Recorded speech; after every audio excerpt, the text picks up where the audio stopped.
Bon.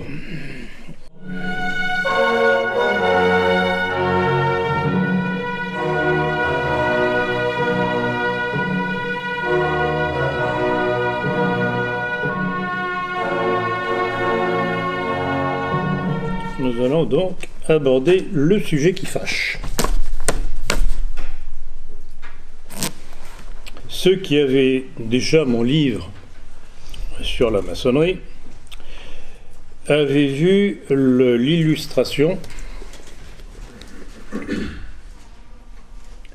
de ce personnage à double visage qu'on appelle le rebis. Alors le symbole est intéressant d'abord parce qu'il montre bien ce qu'est en réalité la maçonnerie avec son double visage, le visage avenant, attirant, et puis la réalité qui est derrière. Alors il y a une chose aussi que je voudrais vous signaler, c'est que cette ambiguïté supposée de l'être humain avec son double visage, pour certains, est la représentation de la dualité homme-femme qui existerait dans chaque être humain. Et alors, si on en croit cette hypothèse, eh bien vous avez là l'explication de la théorie du genre. C'est aussi simple que ça. Vous voyez, il n'y a rien de nouveau sous le soleil. Les francs-maçons qui ont imaginé cette dualité par leur image préfiguraient déjà ce qui allait se présenter quelques siècles plus tard avec la théorie du genre qu'ils ont tenté de nous imposer. Et rappelez-vous que ce ne sont pas les socialistes qui ont fait ça, c'est un certain Nicolas Sarkozy avec son ministre de l'Éducation dite nationale, Luc Châtel. Alors une chose essentielle qu'il faut savoir sur la maçonnerie, c'est que ce n'est pas une société secrète, mais une superposition de sociétés secrètes, qui fait que les bas grades, représentés donc par toute cette hiérarchie de la maçonnerie, ne savent rien des buts de la haute maçonnerie. Et en fait, on comprend très bien qu'à travers cette hiérarchie des différentes structures, des différents degrés, c'est tout le secret maçonnique qui se trouve concerné. Et c'est ce qui faisait déjà réagir à l'époque le pape Clément XII quand il faisait la première condamnation de l'Église sur la maçonnerie, à cause de son secret. S'il y a un secret, c'est qu'il y a quelque chose d'inavouable.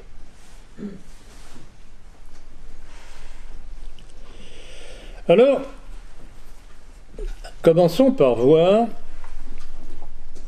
comment la maçonnerie cherche à se présenter.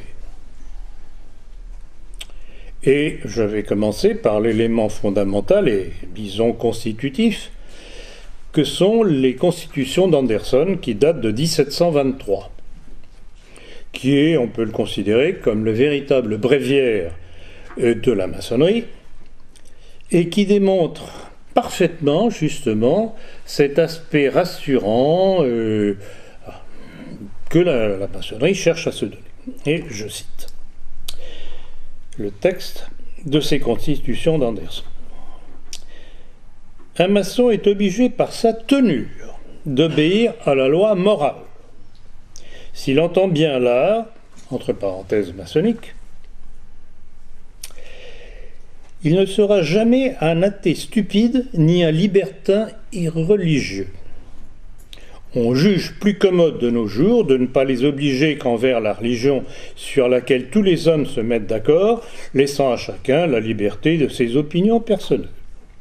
Cette religion consiste à être un homme de bien et sincère, homme d'honneur et de probité, quelles que soient les dénominations et croyances qui puissent les limiter.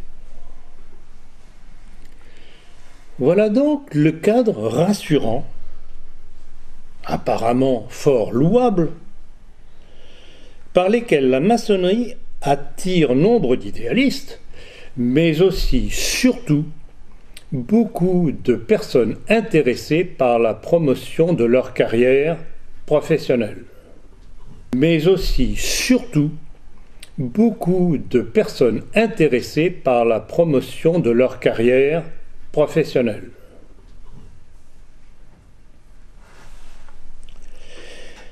C'est pourquoi il est nécessaire de les étudier, d'étudier donc ces propositions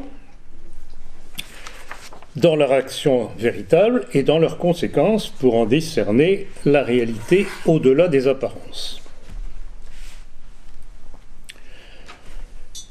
L'autre profession de foi maçonnique est celle du franc-maçon juif Édouard Engel, alias dit Plantagenet, qui utilise la même présentation flatteuse que la maçonnerie tend à faire d'elle-même. Je cite.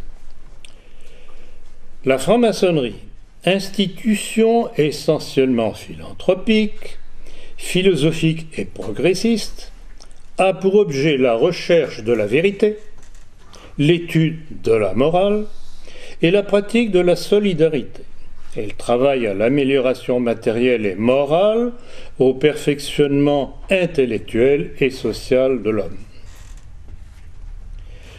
Elle a pour principe la tolérance mutuelle, le respect des autres et de soi-même et la liberté de conscience. Considérant les conceptions métaphysiques comme étant du domaine exclusif de l'appréciation individuelle de ses membres, elle se refuse à toute affirmation dogmatique. Elle a pour devise liberté, égalité, fraternité. La franc-maçonnerie a pour devoir d'étendre à tous les membres de l'humanité les liens fraternels qui unissent les francs-maçons sur toute la surface du globe. Elle recommande à ses adeptes la propagande par l'exemple. Alors, voyons certains passages de ces deux déclarations d'Anderson et de Engel. Pour voir le déphasage existant entre ce que proclame la maçonnerie et ce qu'elle fait. Alors, recherche de la vérité, étude de la morale, amélioration matérielle et morale, perfectionnement intellectuel et social humanité, tolérance mutuelle, respect des autres et de soi-même et liberté de conscience. Ah bon, d'accord? Mais c'est exactement le contraire que ces mots-là masquent de la réalité maçonnique. Et il n'y a qu'à regarder le spectacle du monde depuis que l'humanité est soumise au sophisme maçonnique de 1789 pour en comprendre le mensonge. Où sont l'amélioration matérielle et morale des peuples, le perfectionnement intellectuel et social de l'humanité, la tolérance mutuelle, le respect des autres et de soi-même et la liberté de conscience, alors que l'on ne voit que guerre, massacre, persécution religieuse, misère et perversion à l'échelle mondiale, sous l'égide des grandes démocraties, émanation des sophismes de la maçonnerie depuis la Révolution dite française et au travers des grandes institutions internationales, dont l'ONU. C'est exactement à l'inverse que l'on assiste. Or, on juge un arbre à ses fruits.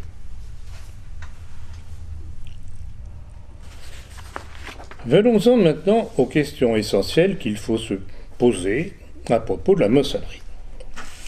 Alors, premièrement, qu'est-ce donc que la maçonnerie? D'où vient-elle et sous quelles influences est-elle apparue? Quelle est sa vraie nature et en quoi son action peut-elle expliquer les mouvements de l'histoire et l'évolution de la société? Et quatrièmement, quelle est son importance véritable? Car deux erreurs sont à éviter, l'avoir partout ou ne l'avoir nulle part.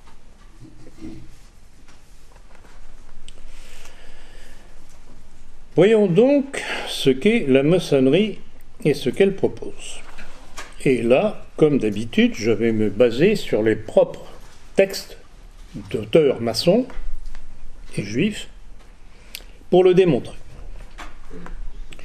Ce texte du franc-maçon Ragon, dans son rituel des 3 premiers grades, c'est-à-dire les niveaux le plus bas, ce qu'on appelle la maçonnerie bleue, qui stipulait, écoutez bien, je cite, « Tout profane qui se fait recevoir maçon cesse de s'appartenir. Il n'est plus à lui, mais il appartient à un ordre qui est répandu sur la surface du globe. »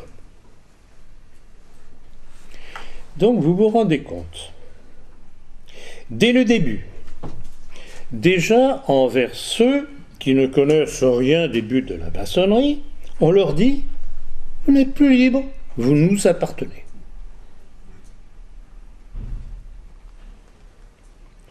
Ainsi, contrairement à un citoyen qui adhère au programme officiel d'un parti déjà quelque peu menteur, celui qui rentre en maçonnerie ignore tout de quoi il s'engage. Il n'est plus libre.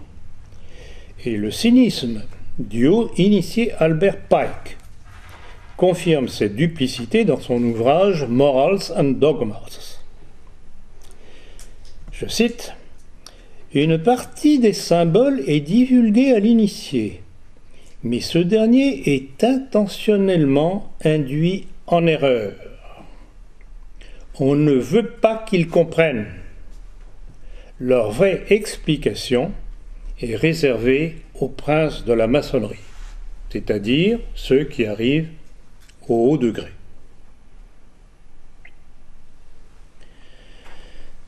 De même, dans les recommandations aux frères enquêteurs cités par mon père dans son livre « Le secret des francs-maçons », il est spécifié qu'ils doivent s'entourer de toutes les garanties, même poussées à l'exagération, avant d'accepter un profane.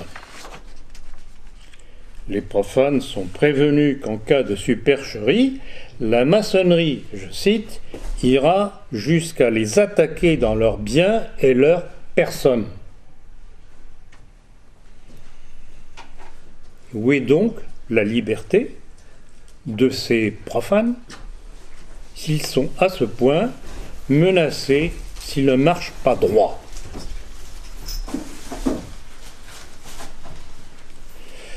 Menacés des pires sévices s'ils dérogent à la règle, celui qui rentre en maçonnerie n'est plus un homme libre, il a librement renoncé à sa liberté.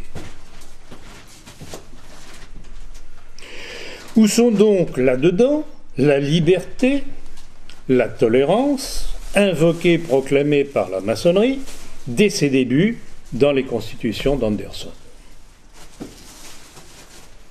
En fait, la tolérance dans le jargon maçonnique n'est invoquée que pour faire baisser la garde à ceux qui démasquent les buts de la maçonnerie.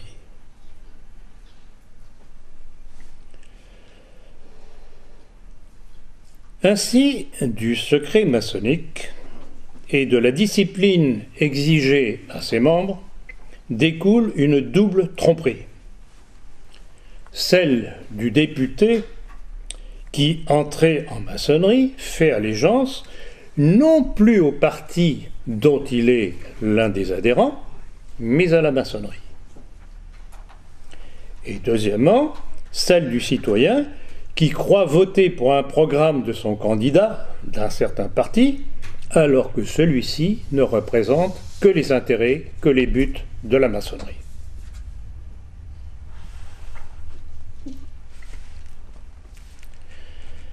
Venons-en à la notion de morale maçonnique. Et commençons par regarder de plus près les protestations d'honnêteté, de vertu, en reprenant certains passages de cet honnête pasteur James Anderson, que ses propres amis traitaient de faquin à l'époque. Ces références à la loi morale, prétendant qu'un franc-maçon ne sera jamais un athée stupide ni un libertin irréligieux, qu'il doit être un homme de bien et sincère, homme d'honneur et de probité, sont risibles, je dirais plutôt odieuses, quand l'on sait quelle est l'action, quelle est leur action, que l'on trouve aux différentes époques depuis la Révolution dite française. Et je vais vous faire un certain nombre de rappels, parce que ça définit parfaitement ce qu'ils sont. Je rappellerai, vous avez ça dans mon livre sur la maçonnerie, le livre de Stanislas de Goïta, qui était un haut initié sataniste du XIXe siècle, dans son livre La Messe Noire. Le plaidoyer pour Satan, de la revue maçonnique L'Acacia d'octobre 2024. Plaidoyer pour Satan. Le livre La sorcière de l'historien bien connu Jules Michelet. C'est à travers de ces historiens que les jeunes Français apprennent l'histoire de France. L'essai sur la liberté et la nécessité, le plaisir à la souffrance du franc-maçon américain Benjamin Franklin, celui qui allait initier Voltaire à la loge des 9 sœurs. En fait, c'était la même obsession sadomasochiste du trop connu marquis de Sade, libéré de la Bastille un certain 14 juillet 1789, où la monarchie l'avait emprisonné du fait de ses crimes et de ses perversions.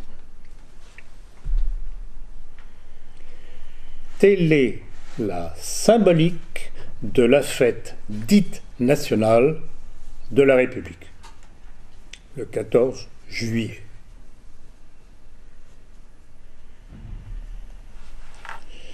Il faut citer encore les élucubrations sexualo-lucifériennes de l'obédience Templi Orientis, du haut franc-maçon Albert Crowley, et les sacrifices humains qu'il décrivait. Je cite: « Toi, le soleil spirituel, Satan, toi, l'œil, toi, la luxure, crie, toi, l'auto-créé, l'autodéterminé, sois exalté au plus haut. Satan, mon maître, la luxure du bouc. »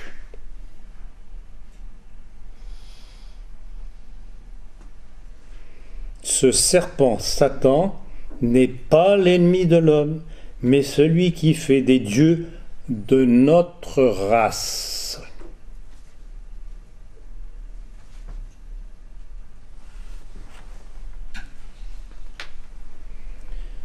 Autre exemple, Lord le Dispenser, je cite, l'un des débauchés les plus notoires d'Angleterre, qui organisait chez lui une sorte d'ordre monastique sacrilège, les fameux moines de Mac Obenham, qui se réunissaient en costume religieux et liturgique pour blasphémer tout en buvant et en faisant l'amour. Telle est la réalité morale de la maçonnerie. Invoqué par Anderson, celui qui plaidait qu'un franc-maçon ne sera jamais un athée stupide ni un libertin irreligieux, qu'il doit être un homme de bien et sincère, homme d'honneur et de probité. Le double visage.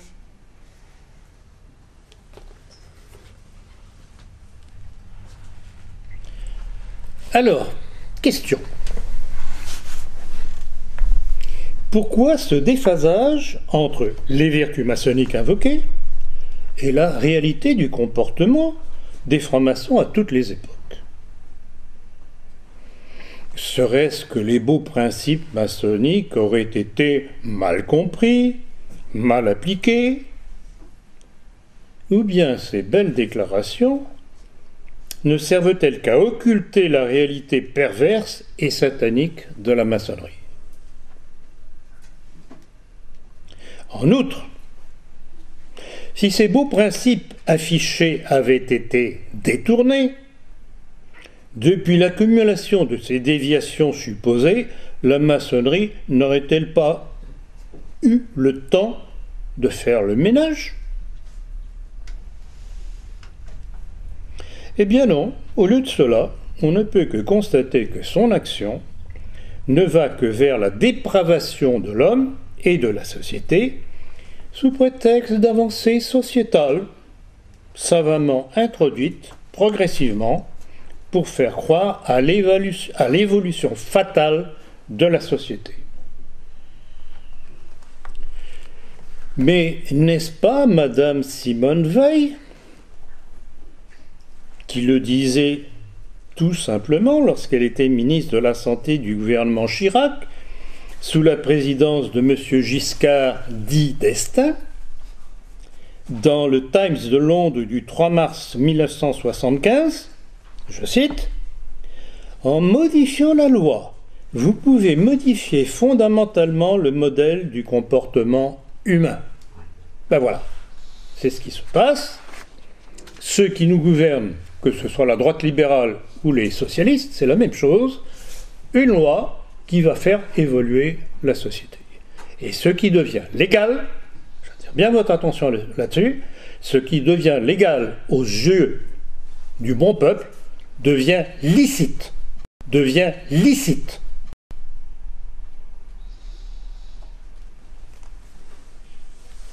Et c'est pour ça que nombre de libéraux de l'UMP, puisqu'à l'époque ça s'appelait UMP, qui avaient défilé contre le mariage pour tous, dès que la loi eut passé, se sont dit « Ah oui, c'est devenu une loi de la République, donc je suis bien obligé, je ferai des mariages homosexuels. »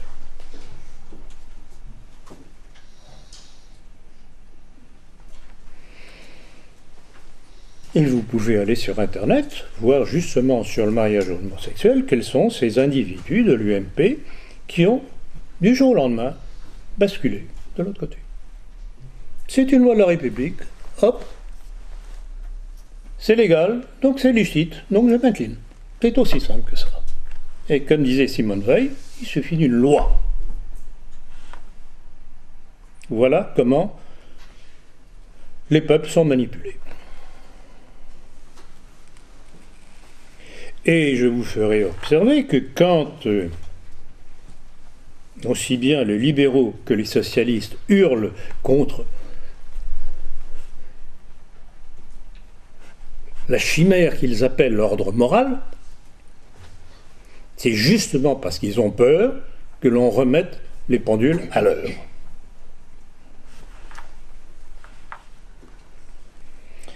Et alors, si vous connaissez un tant soit peu l'histoire relativement récente de nos différentes républiques, depuis la création de la maçonnerie, on est allé de scandales financiers en scandales sociétaux, déjà du temps d'Anderson, à l'agioteur dépravé Philippe Égalité, grand maître du Grand Orient, il faut le rappeler, cousin du roi et régicide, Necker, les scandales de la 3e, 4e, 5e République, les affaires des fils. Ça avait commencé déjà avec l'affaire du collier de la reine, avec l'étrange Cagliostro, alias Joseph Balsamo, qui était un juif italien et franc-maçon. Les affaires de Panama, affaire Dreyfus, affaire Stavisky, assassinat du conseiller Prince, le très probable assassinat du président Félix Faure qui s'opposait à la révision du procès Dreyfus, l'affaire Finali, les bons du Trésor, l'affaire Hanau, celle des piastres, de la 3e République, les affaires dans lesquelles avaient trempé les Gambetta et autres Clémenceau, allaient montrer le degré de corruption de tout ce monde politique et la main à la fois juive et maçonnique sur la France. Et puis plus tard, les étranges morts de Robert Boulin, toujours d'actualité d'ailleurs, celle du général Paul Stellin, les affaires du Carrefour du Développement, de Schuller-Maréchal, des HLM de Paris, de l'OPAC de Paris, dont le secrétaire était un certain Henri de Lesquen, qui ne fut jamais inquiété. Il est le président fort maçonnisant du Club de l'Horloge et de Radio Courtoisie.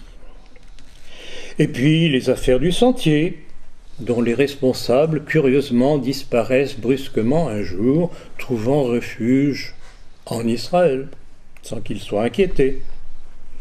Puis l'affaire du sang contaminé, du converti, entre guillemets, Laurent Fabius, encore un responsable mais pas coupable. Les multiples affaires Sarkozy, celle de Cahuzac, celle de Thévenoud, secrétaire d'État au commerce extérieur, qui ne trouvait pas absolument essentiel de payer ses impôts. Et puis, la toute récente affaire Christine Lagarde. C'est magnifique, ça. La morale, l'honnêteté, dont se targuent les maçons avec Anderson. Condamné par la Cour de justice de la République, mais pas puni. Ah, c'est intéressant, ça. Condamné, mais pas puni. Je crois que c'est une première dans les annales. Ah, alors, quel est le fond du problème? Oh, un détail, comme dirait l'autre. Bon, je dirais que c'était sur ordre de Nicolas Sarkozy, pour favoriser son coreligionnaire Bernard Tapie et ses détournements d'argent public. Une bagatelle, 403 millions d'euros, auxquels sont venus s'ajouter les 45 millions d'euros nets d'impôts au titre de préjudice moral. Ah, ils aiment le mot moral, c'est magnifique. Préjudice moral accordé par les juges arbitres nommés par Madame Lagarde. Voilà le fond de l'affaire. Et d'ailleurs, il n'est que de voir comment, et on est rassuré pour elle, le Fonds monétaire international s'est tout de suite précipité pour dire que cela ne change rien à la confiance que le Fonds monétaire faisait dans les capacités de Christine Lagarde, qui, entre nous, petit rappel, a été une ministre de l'économie du temps de Sarkozy calamiteuse, qui a enfoncé la France dans la dette, la dette, la dette. Et les socialistes ont suivi bien gentiment et logiquement. Telle est donc l'image que donnent d'eux les représentants du peuple liés à la maçonnerie. Donc, non, la morale invoquée par les constitutions d'Anderson n'ont rien de commun avec la morale commune, tout simplement la morale chrétienne ou simplement naturelle. Sous couvert de liberté et de lever des tabous, le vice est désormais une arme politique pour dépraver et neutraliser le citoyen. Et, petite touche supplémentaire, cet autre texte d'un autre juif, Al Goldstein, je m'excuse, Goldstein, éditeur de Screw Magazine, revue américaine, dans lequel il dit « La seule raison pour laquelle les juifs sont dans la pornographie est qu'elle est une façon de polluer la culture chrétienne. » Mesdames, mesdemoiselles, messieurs, si vous n'avez pas compris, bon, on essaiera de vous faire un petit dessin. La maçonnerie naît officiellement le 24 juin 1717 à Londres, dans une taverne qui s'appelle The Apple Tree Tavern, c'est-à-dire l'auberge des trois pommes, du nom où se tenaient des réunions réunissant en une seule grande loge 4 loges préexistantes. Alors, la date de création est intéressante parce qu'elle évoque la fête de Saint-Jean-Baptiste, mais surtout celle, sur le plan ésotérique, du solstice d'été. Et on voit tout de suite quelle est la symbolique. Et de même, le 27 décembre, fête de Saint Jean l'Évangéliste, est la date du solstice d'hiver. Comme c'est curieux. Il s'agit donc de la symbolique de la lumière, qui n'est pas celle du Christ, bien sûr, mais celle de la raison maçonnique, et aussi symbole de vagues réminiscences païennes du rite solaire. Le degré de délire maçonnique par cette déclaration d'un autre franc-maçon, Olivier, stipulant « L'ancienne tradition maçonnique affirme que notre société existait avant la création du globe terrestre à travers les différents systèmes solaires. » Vous trouvez pas ça beau? Alors la maçonnerie descendrait d'une vague comète ou de quelque astre quelconque, peut-être disparu d'ailleurs. Non mais ces gens sont complètement siphonnés, je m'excuse du terme. Ils sont complètement siphonnés.